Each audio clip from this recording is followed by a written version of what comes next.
One of the best parks in the world is Kings Island, formerly part of the Paramount Parks chain, but now one of the biggest Cedar Fair parks. This plays second fiddle to Cedar Point in the state of Ohio, but is second to none to any other park in the country. I got my third ever visit to this park on Monday, July 9th, 2018, and I will be reflecting on my day at this amazing park in Mason, Ohio.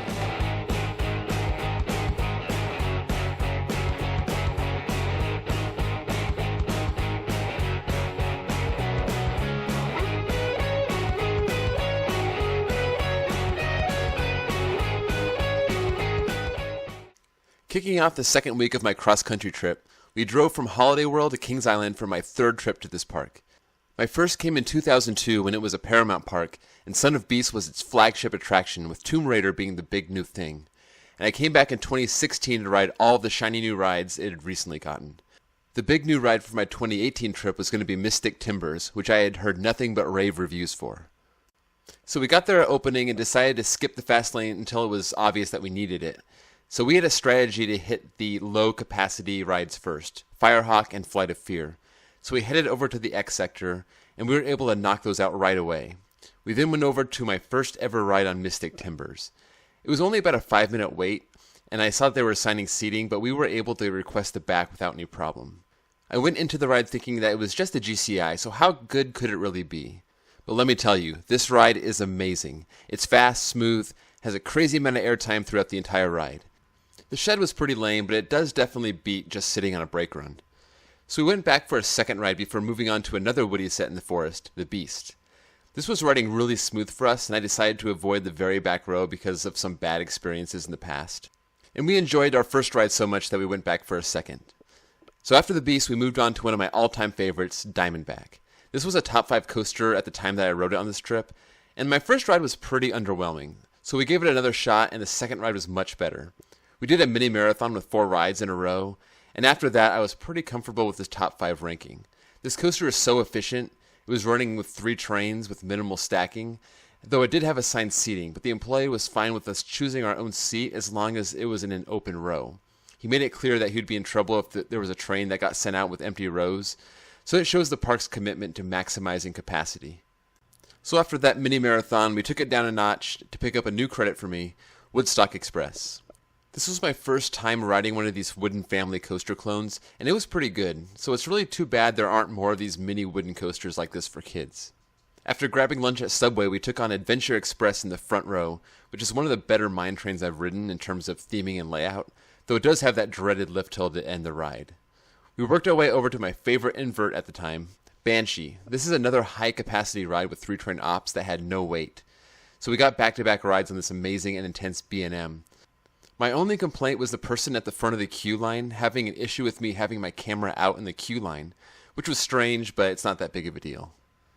So we continued on to the Bat, which as most people know is an absolute hike from the ride's entrance to the ride's station. This is my favorite aero suspended coaster, and of course it was a walk-on, and we got back-to-back rides on this before venturing all the way back into the park and heading for the Racer, where we got to ride once on each side. This classic Woody opened with the park in 1972, and it still delivers a decent ride, but it gets a little rough. So after the Racer, we went back to the front of the park to get a ride on in Vertigo. And this is one of the few coasters that had a decent sized weight, mainly because of its low capacity. And call me crazy, but I really like these Vekoma inverted boomerangs. And the face-off seats give you a chance to get a different experience on each ride. After in Vertigo, one of the things I was excited to do for the first time was to go up into the Eiffel Tower. The best thing about this is that you can go up there and walk anywhere you want and stay up there for as long as you want. Most sky towers rotate and go up and down, but this one's a true observation deck, and it gives you perfect shots of just about any coaster in the park.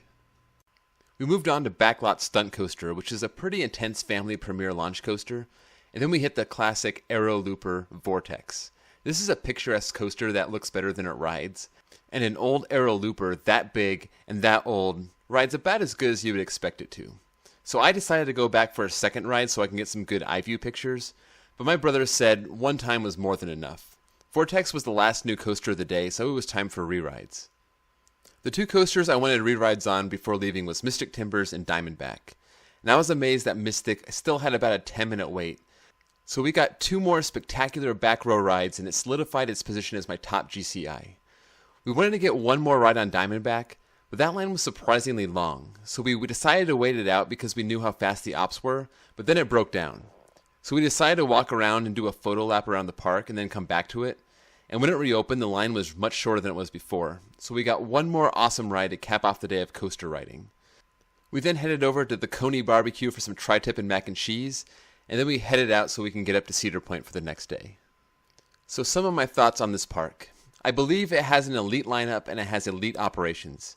Cedar Fair has done so many great things with this park since acquiring it in 2006, and lucky for Kings Island, it's one of the parks they seem interested in building up and expanding. The operations were extremely impressive. They made sure the rides had 2 or 3 trains, and they were whipping those things out even on a day that it wasn't very crowded. The biggest surprise was how much I enjoyed Mystic Timbers. I now understand the hype. I was also pleasantly surprised that the park never got that crowded the whole day. I never had to wait more than a few minutes to ride most of the rides. So here's the final ride count. 5 on Diamondback, 4 on Mystic Timbers, 2 on Beast, 2 on Banshee, 2 on Bat, 2 on Racer, 2 on Vortex, 1 on Firehawk, 1 on Flight of Fear, 1 on Backlot Stunt Coaster, 1 on Vertigo, 1 on Adventure Express, 1 on Woodstock Express, and we skipped Great Pumpkin Coaster and Flying Ace Aerial Chase. The biggest disappointment is the fact that this park isn't closer to my house. My day at Kings Island was my second favorite day of the entire trip. Nothing went wrong. Firehawk and Diamondback were closed when I walked up to them, but then they opened shortly afterwards, so no complaints there. This park is really amazing. So let me know what you think of Kings Island in the comments below, and if this is an elite park in the United States. Also be sure to like this video, subscribe to my channel, and I will see you all next time. Roll the outro.